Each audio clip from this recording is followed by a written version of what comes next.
dado cuenta, porque yo soy una persona especialmente tímida, no soy muy reclamona, y me he dado cuenta que cuando voy, por ejemplo, al hospital, a situaciones en donde hay que hacer colas o ante burocracia del Estado, y hay personas que sí tienen conciencia, ¿no? Conciencia clarísima de que, mire, yo estoy acá y no le estoy pidiendo un favor, este es mi derecho.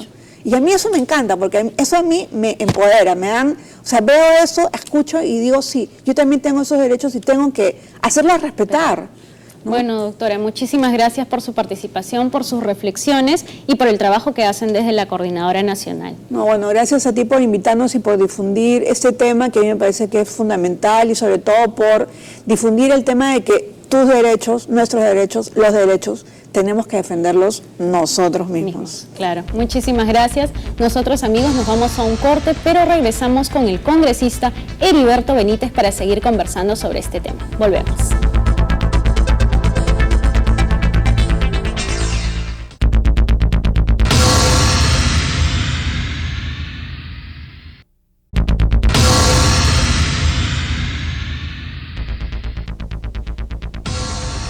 Bien, amigos, ya nos encontramos con el congresista Heriberto Benítez, ampliamente conocido como un defensor de los derechos humanos. Bienvenido al programa, doctor. Gracias, doctor Morales, por la invitación. Bueno, en este aniversario de los derechos humanos, nosotros lo hemos invitado porque, en particular, usted tiene una vasta experiencia como abogado, defensor de casos de derechos humanos y también de casos penales muy complicados. ¿Cuál es un balance de esta experiencia que usted adquirió en este tema? Bueno, a mí me tocó desde muy joven defender los derechos humanos con una lectura de abogado, básicamente en los tribunales de justicia, ya sea fuero común o fuero militar. Me tocó ver desde los años 93 el proceso que le siguieron a 33 militares por intentar restaurar el orden constitucional cuando Alberto Fujimori dio un golpe de Estado y anuló la Constitución del 79. Luego vi el caso de los estudiantes y el profesor de la Universidad de La Cantuta. Luego vi el secuestro del general Robles. Después me tocó ver los juicios seguidos contra el general Ríos Araico, el tema de Leonor La Rosa, que fue víctima de tortura, secuestro y de maltrato físico. Luego defendí a abogados que eran acusados falsamente de subversivos, y así varios temas más que incluso me permitieron llegar a ser presidente de la Comisión Ejecutiva de Derechos Humanos del Colegio de Abogados de Lima por 3 años. O sea, una labor efectuada con una óptica de un abogado defensor de los derechos humanos. Eso es lo que es muy interesante en su caso. Generalmente la defensa de los derechos humanos está vinculada a las ONG, a las organizaciones no gubernamentales, pero usted es un caso parecido al de Vallerriestra, cada uno con sus particularidades, ¿no? Pero siempre desde el ejercicio de la abogacía. Claro, y la percepción que he tenido yo es no tanto la de la defensa teórica, del estudio académico, de los convenios internacionales, sino más una defensa en el campo, en el terreno, con habeas corpus, con amparos, con denuncias de prevaricato, yendo a los fueros militares a enfrentarse muchas veces utilizando definiciones jurídicas que los jueces militares de la época no las entendían. Yo recuerdo que cuando litigaba en muchas causas, uno hablaba, por ejemplo, del nullum crimen nulla pena sine lege. No hay delito ni crimen sin ley previa, y los militares se agarraban la cabeza creyendo que uno los insultaba, y uno tenía que explicarles que eso era parte de la formación jurídica. ¿Por qué?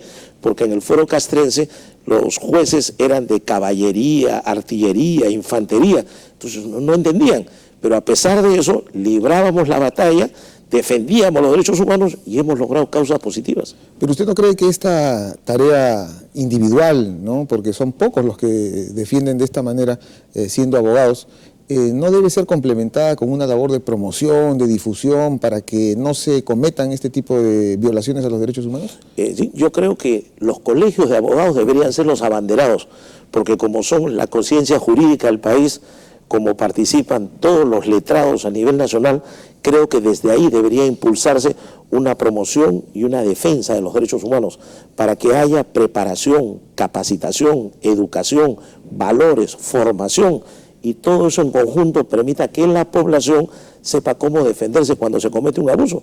Yo le aseguro, doctor Morales, que muchos de los televidentes algún día han sido objeto de algún atropello legal y no saben a dónde acudir. y peor si es fin de semana, porque van al Ministerio Público y los fiscales de prevención del delito no están, van a la Defensoría del Pueblo y los sábados no atienden, van al Congreso, no hay parlamentarios, van donde un abogado, a veces les cobran por ejercer la defensa. Entonces el ciudadano dice, ¿a dónde voy? ¿Qué hago? Me voy a la comisaría y de repente quedo detenido porque soy testigo de un delito. Entonces, ¿qué puedo hacer? Se pregunta ese ciudadano.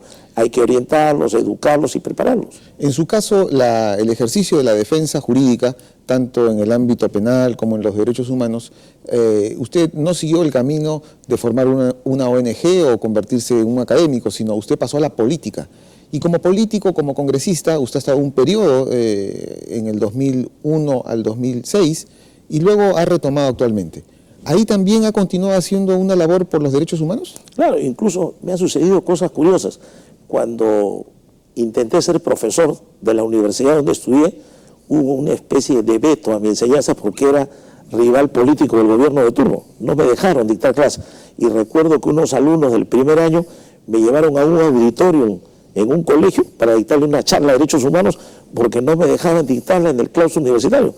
Luego, esta experiencia me permitió decir, no solo hay que defender, hay que capacitar. Y cuando llegué al Congreso de la República, el primer año del 2001 me correspondió presidir la Comisión de Derechos Humanos y la convertimos en una especie de comisaría. Recibíamos permanentemente denuncias, hacíamos audiencias públicas y tratábamos de ayudar a la gente. Al final, los políticos de la época desaparecieron la Comisión de Derechos Humanos y la fusionaron y hoy día se llama Justicia y Derechos Humanos.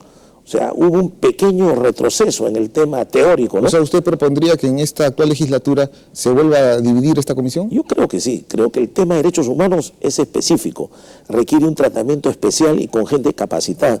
No se puede mezclar con una labor de justicia. En el caso del Ejecutivo puede ser porque la función de los ministerios es distinta, pero en el campo del Congreso, con legislación, fiscalización y representación, los derechos humanos deben estar identificados plenamente.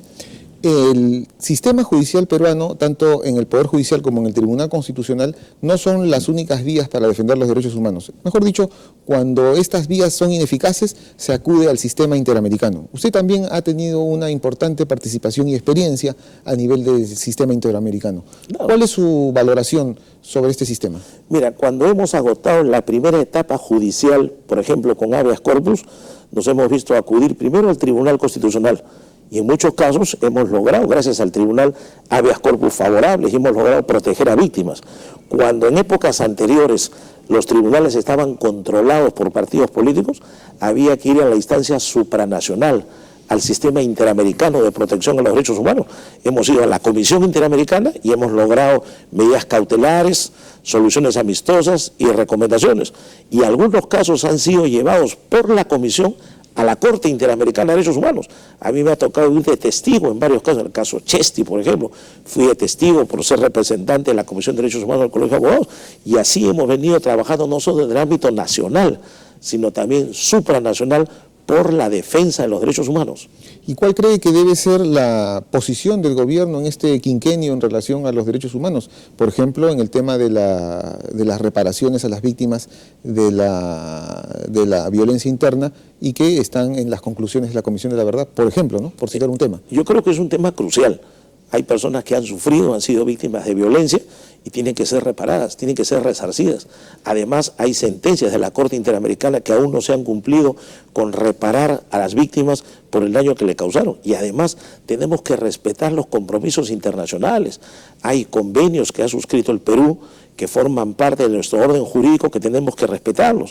La Comisión Interamericana, la Corte Interamericana, las Naciones Unidas, las relatorías especiales, los comités de derechos humanos. Si nosotros nos separamos y nos aislamos del mundo internacional, es perjudicial para todos los ciudadanos.